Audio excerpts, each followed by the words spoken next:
Hello guys, ipapakita ko sa inyo yung ginawa kong DIY na tire changer machine. Pero manual to guys. Tingnan nyo guys kung paano siya gagana. Ang mechanism nito guys ay parang pneumatic din. Tingnan nyo guys yung ginawa kong manual tire changer. Actually, Tatlo yung ginawa ko. Yung unang ginawa ko ay iba yung mechanism niya, apat yung kumakapit sa rim. Yung pangalawa ay ganito na yung design. Tapos medyo maliit dito kaya gumawa ko ng malaki.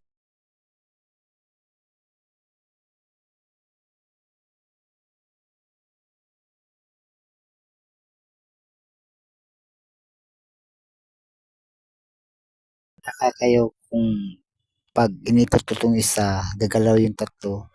I-comment nyo lang sa comment section at ituturo ko sa inyo. Pag inikot nyo ito guys, gagalaw yung tatlo. Yun ang magsisilbing kakapit sa rim. Ginawa ko lang yan guys. Pwede nyo yung gayahin. Ang paggamit nito guys, para rin pneumatic din. Baba yung duckbill, ganyan lang. Tapos uukitin yung gulong. Tapos paikutin.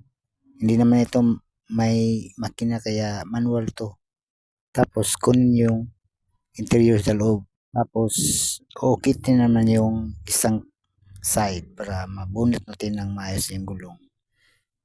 Sa pagkabit naman, parang ganun na rin.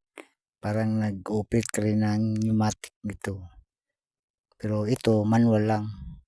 Gagamitan mo ng lakas.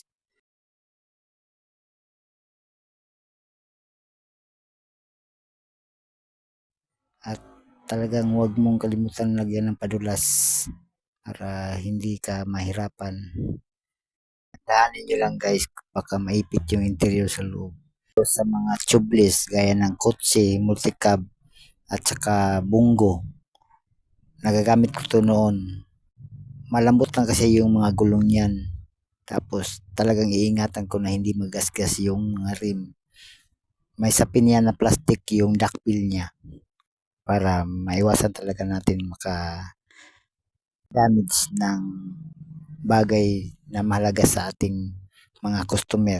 Dapat nating ingatan. Thanks sa panonood guys.